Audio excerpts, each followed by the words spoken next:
Chers frères et sœurs en Christ, fidèles auditeurs de la télévision baoltimes.com, la passion et la mort de Jésus étaient pour ses disciples une terrible épreuve. Peinés et découragés, certains d'entre eux ont perdu l'espoir et quittent Jérusalem pour retourner dans leur village natal. Nous espérions que c'était lui qui allait délivrer Israël. Mais avec tout cela, voici déjà le 3e jour qui passe depuis que c'est arrivé. Les autres se sont regroupés dans un endroit sûr pour échapper à la fureur de ceux qui ont persécuté leur maître. C'est dans cette ambiance morose, mêlée de chagrin et de désillusion, que Jésus a rejoint inopinément 2 de ses disciples sur le chemin d'Emmaüs. En l'invitant à leur table, à la fin du voyage, ces derniers le reconnaissent soudain à la fraction du pain. Un geste familier de Jésus.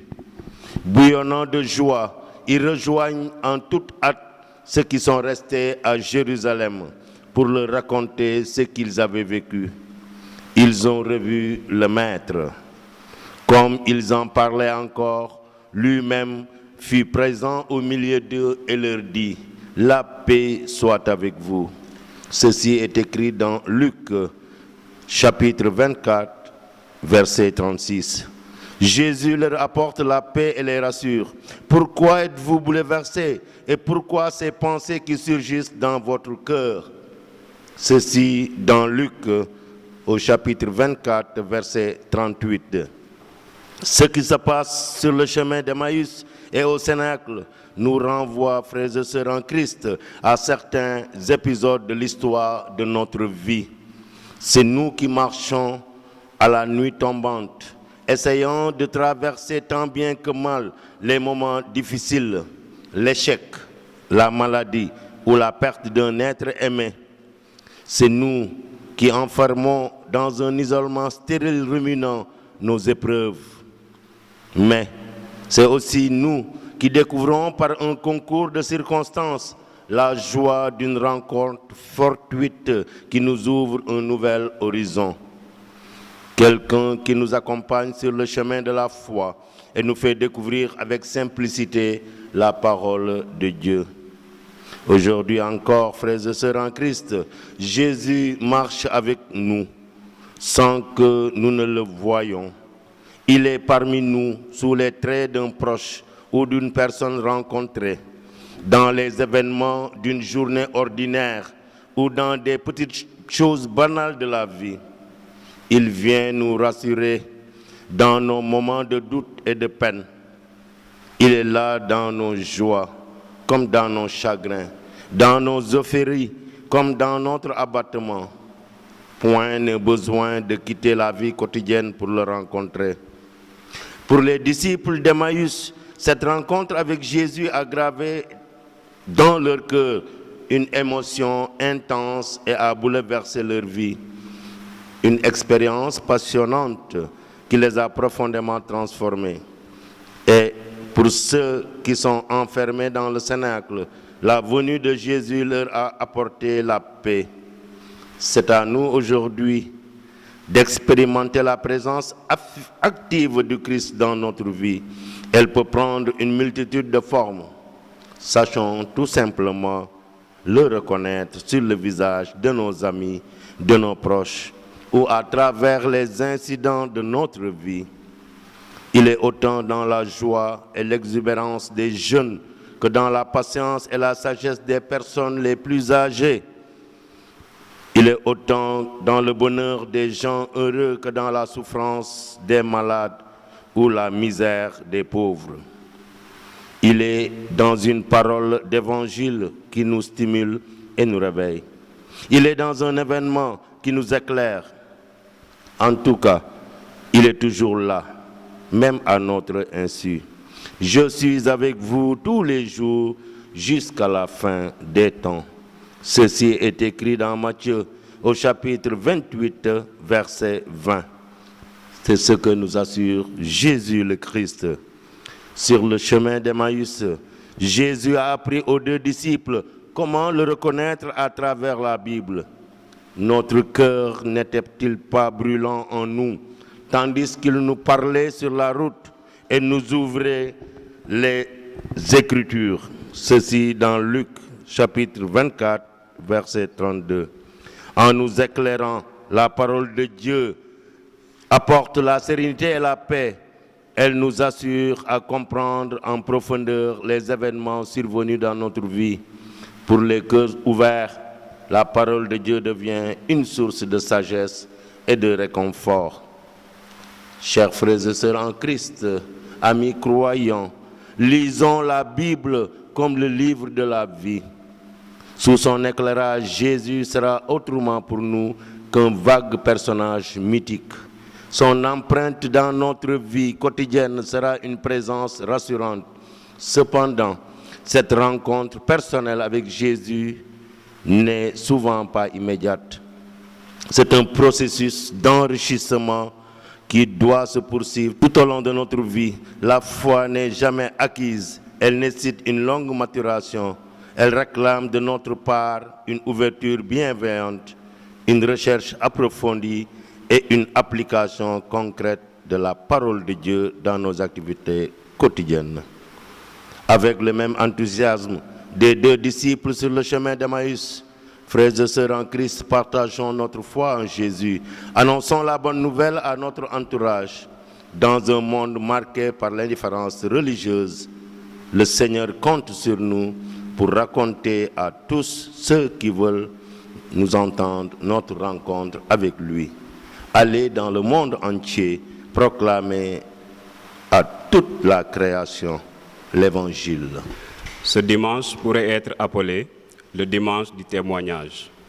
Le livre des Actes des Apôtres, première lecture, nous rapporte le discours de Pierre. Il y témoigne de ce qu'il a vu. Il vient de guérir un homme paralysé qui mendiait à la porte du temple. Il s'adresse à la foule stupéfaite à cause de ce qui vient de se passer. Il leur explique que ce n'est pas par ses propres forces qu'il a pu opérer cette guérison. C'est Jésus mort et ressuscité qui en est le principal acteur. C'est Jésus qu'ils ont renié et ressuscité. Pierre et ses amis en sont témoins. La première urgence est que chacun se convertisse et se tourne vers Dieu. Écoutons. Lecture du livre des Actes des Apôtres. En ces jours-là, devant tout le peuple, Pierre prit la parole. Homme d'Israël, le Dieu d'Abraham, d'Isaac et de Jacob, le Dieu de nos pères, a glorifié son serviteur Jésus, alors que vous l'aviez livré. Vous l'aviez renié en présence de Pilate, qui était décidé à le relâcher. Vous l'aviez rejeté. Vous aviez renié le saint et le juste, et vous avez commandé qu'on vous accorde la grâce d'un meurtrier. Vous avez tué le prince de la paix, lui que Dieu a ressuscité d'entre les morts. Nous en sommes témoins. D'ailleurs, frères, je sais bien que vous avez agi dans l'ignorance, vous et vos chefs. Mais Dieu a ainsi accompli ce qu'il avait d'avance annoncé par la bouche de tous les prophètes, que le Christ, son Messie, souffrirait. Convertissez-vous donc et tournez-vous vers Dieu pour que vos péchés soient effacés. Parole du Seigneur Tout-Puissant. Aussi, cet appel que nous adresse Saint Jean dans la deuxième lecture. Je vous écris pour que vous évitiez le péché. C'est donc un appel à ne pas nous détourner de l'amour de Dieu et de nos frères.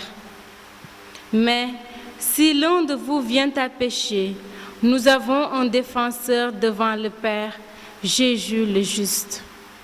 Dans son évangile, Saint Jean rappelle que Jésus avait promis à ses apôtres de leur envoyer un autre défenseur.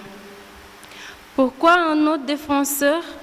Parce que Jésus est notre premier défenseur auprès du Père, notre premier avocat. L'Esprit Saint est notre défenseur parce qu'il nous conduit à la plénitude d'une telle vérité. Voilà une bonne nouvelle de la plus haute importance. Il nous faut tout faire pour qu'elle soit proclamée partout dans le monde. Le Christ ressuscité n'a jamais cessé de vouloir ramener tous les hommes à Dieu. Écoutons.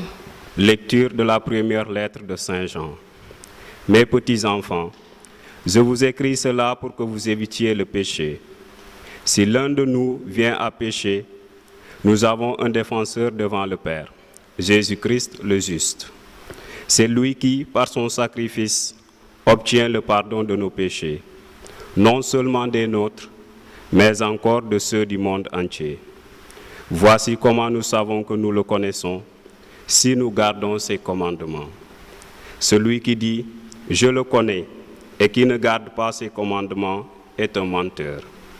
La vérité n'est pas en lui, mais en celui qui garde sa parole. L'amour de Dieu atteint vraiment la perfection. Parole du Seigneur Dieu Tout-Puissant. Ainsi est-il écrit que le Christ souffrirait, qui ressusciterait d'entre les morts le troisième jour. Alléluia, alléluia. Seigneur Jésus, ouvre-nous les Écritures, que notre cœur devienne brûlant, tandis que tu nous parles. Alléluia. Évangile de Jésus-Christ selon saint Luc. En ce temps-là, les disciples qui rentraient d'Emmaüs racontaient aux 11 apôtres et à leurs compagnons ce qui s'était passé sur la route et comment le Seigneur s'était fait reconnaître par eux à la fraction du pain. Comme ils en parlaient encore, lui-même fut présent au milieu d'eux et leur dit « La paix soit avec vous ». Saisis de frayeur et de crainte, ils croyaient voir un esprit. Jésus leur dit, « Pourquoi êtes-vous bouleversés? Et pourquoi ces pensées qui surgissent dans votre cœur? Voyez mes mains et mes pieds, c'est bien moi. Touchez-moi, regardez. Un esprit n'a pas de chair ni d'os. Comme vous constatez que j'en ai. » Après cette parole, il leur montra ses mains et ses pieds. Dans leur joie, ils n'osaient pas encore y croire et restaient saisis d'étonnement. Jésus leur dit, « Avez-vous ici quelque chose à manger ?» Ils lui présentèrent une part de poisson grillé qu'il prit et mangea devant eux. Puis il leur déclara, « Voici les paroles que je vous ai dites. Quand j'étais encore avec vous, il faut que s'accomplisse tout ce qui a été écrit à mon sujet. Dans la loi de Moïse, les prophètes et les psaumes. » Alors, il ouvrit leur intelligence à la compréhension des Écritures.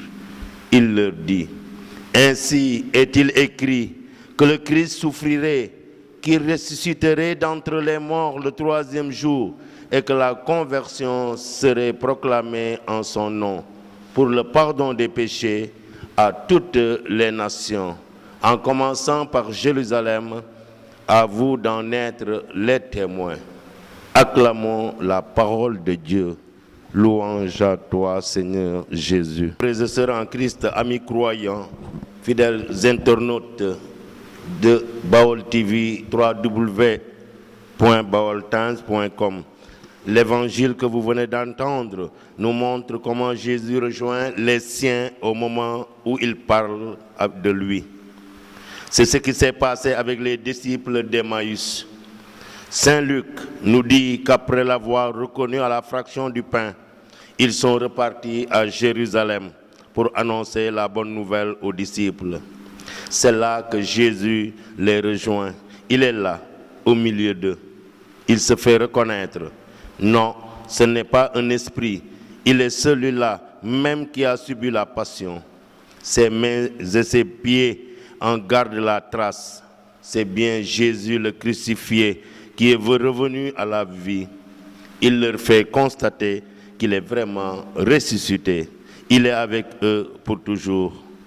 Cette rencontre extraordinaire a été un bouleversement pour les apôtres. Avec amour et patience, Jésus leur explique tout ce qui était écrit dans la loi de Moïse, les prophètes et les psaumes. Et c'est ce qu'il continue de faire, à faire le dimanche. Quand nous nous rassemblons à l'église, Jésus est là, bien présent au milieu de nous. Il vient raviver notre foi. Il nous nourrit de sa parole et de son corps. Puis, il nous envoie en mission pour témoigner de la foi qui nous anime. Ce qui nous est demandé, ce n'est pas de rester entre chrétiens à l'intérieur de l'Église. Notre témoignage doit rejoindre tous les hommes, en particulier ceux qui sont dans les périphéries, ceux qui ne connaissent pas le Christ, ceux qui n'ont jamais célébré la Pâque.